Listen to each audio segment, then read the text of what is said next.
I will try to be as brief as possible. There is some stuff I wanted to get up here and say, but I will cut it a lot shorter out of respect to the families, but there is some stuff I have to say.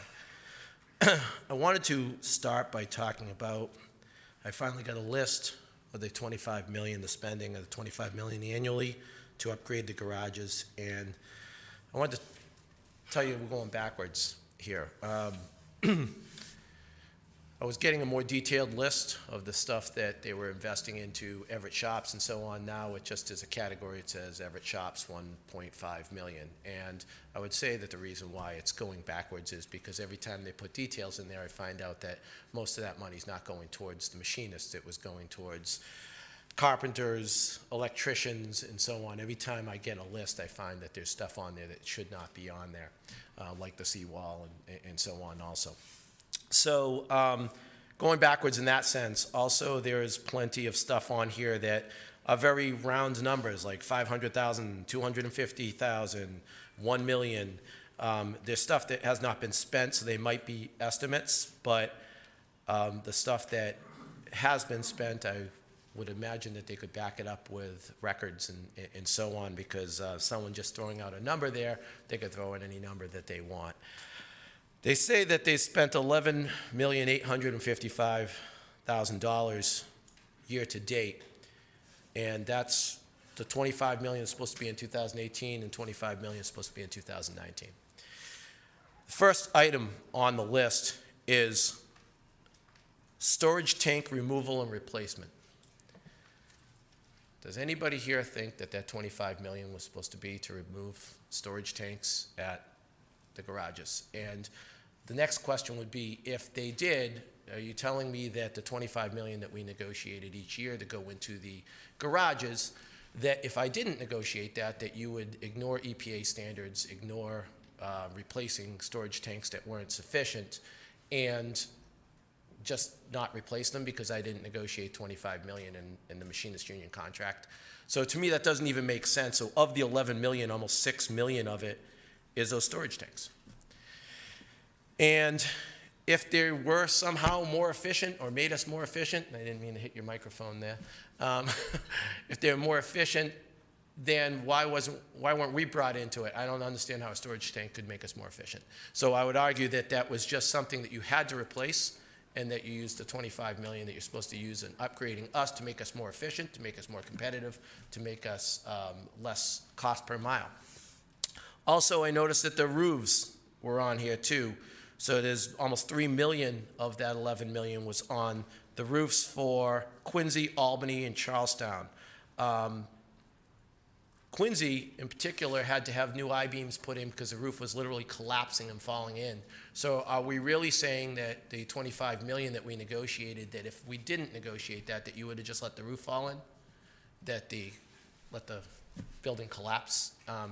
So to me, right now, there's $3 million there and almost $6 million in storage tanks.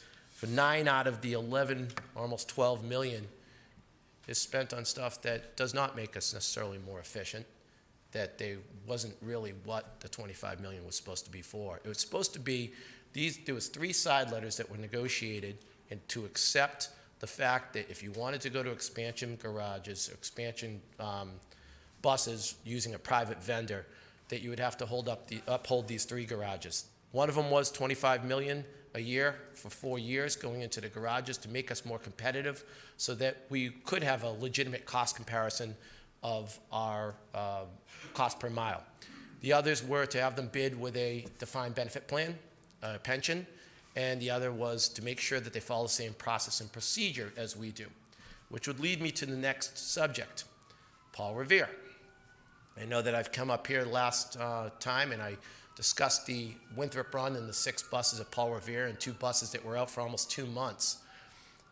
There's more and more information coming my way that these vehicles are not being maintained the same way that we normally do, that they don't even inspect them like we do, that their inspection is very subpar, and I'm going to put in an information request, but I encourage the board to look into the inspections at Paul Revere and the quality of vehicle that you're getting for the cost that they're touting per mile.